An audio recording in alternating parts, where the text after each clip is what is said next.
आणि आता पुढची बातमी आहे पंढरपुरातून। विठ्ठल रुक्मिणी मंदिराचं संवर्धन आणि जतन करण्यासाठी पुरातत्व विभागाच्या मार्गदर्शनाखाली श्री विठ्ठल आणि रुक्मिणी मातेचे पदस्पर्श दर्शन 15 मार्च पासून बंद करण्यात आलं होतं आणि त्यानंतर आजपासून वारकऱ्यांसाठी थेट विठुरायाचं पदस्पर्श दर्शन सुरू झालंय। त्यामुळे वारकऱ्यांमध्ये आनंदाचं वातावरण आहे। पालकमंत्री चंद्रकांत पाटील आणि मंदिर समितीचे सहअध्यक्ष गहिनीनाथ महाराज औसेकर यांच्या उपस्थितीत विठ्ठल रुक्मिणीची नित्यपूजा संपन्न झाली आणि त्यानंतर भाविकांना पदस्पर्श दर्शन सुरू करण्यात आलं। भाविकांनी सकाळपासून मंदिरात मोठी गर्दी केली आहे।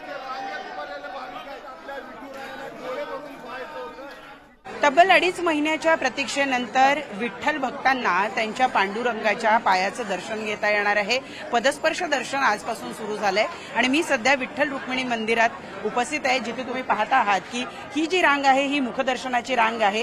तब्बल 2.5 महिने या मंदिराचं जतन करण्यासाठी, संवर्धन करण्यासाठी पुरातत्व खातं आणि मंदिर समिती यांनी हे मंदिर बंद ठेवलेलं होतं। मुखदर्शन सुरू होतं पण तेही फारच थोड्या कालावधीसाठी। त्यामुळे तब्बल 2.5 महिन्याच्या प्रतीक्षेनंतर आता पुन्हा एकदा हे सगळे जे भाविक आहेत हे आलेले आहेत, वेगवेगळ्या भागातून आले। खरं तर काल सकाळपासूनच मोठी गर्दी या संपूर्ण परिसरामध्ये दिसायला लागलेली होती, कारण आज सकाळी पूजा करण्यात आली आणि त्यानंतर हे संपूर्ण दर्शन जे ते सुरू झालेलं आहे आणि त्यामुळे इथं मोठ्या प्रमाणावर भाविकांनी गर्दी केलेली आहे। प्रणव परिचारक आपल्या बरोबर आहे, स्थानिक आहेत, युवा नेते आहेत, त्यांच्याकडून आपण जाणून घेऊया। 2.5 महिन्याच्या प्रतीक्षेनंतर पुन्हा एकदा विठुरायाचं दर्शन आज तुम्ही घेतलंय, काय भावना आहे तुमच्या? खरोखर आहे, आज स्मार्त एकादशी आहे। त्या निमित्ताने गेल्या 2.5 ते 3 महिन्यापासून बंद असलेलं विठ्ठल रुक्मिणीचं मंदिर आज भाविकांसाठी पुन्हा सुरू होतंय।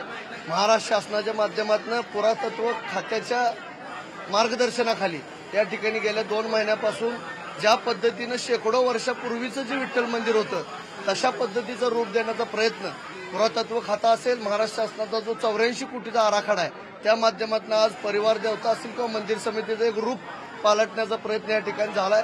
एकीकडे काम सुद्धा सुरू आहे। मुख्य गाभाऱ्याचं काम जरी आटपलेलं असलं तरी अजून सभा मंडपाचं आणि इतर बाहेरचं जे काम आहे ते अजूनही सुरू आहे। त्यामुळे खरं तर 2.5 महिने सगळ्या भक्तांना थांबवून ठेवणं हे काही सोपं नव्हतं, पण तब्बल 2.5 महिन्याच्या प्रतीक्षेनंतर आज पुन्हा एकदा मंदिर खुलं झालेलं आहे। पदस्पर्श दर्शन आजपासून सुरू होत आहे। एकीकडे काम सुरू आहे, दुसरीकडे भाविक आतुर झालेले होते पांडुरंगाच्या दर्शनासाठी, ते दर्शन त्यांना आज मिळत आहे आणि त्यामुळे संपूर्ण परिसर गजबजलेला आहे। व्हिडिओ जर्नलिस्ट उमेश गोविलकरचा, प्रणाली कापसे, न्यूज 18 लोकमत, मुंबई।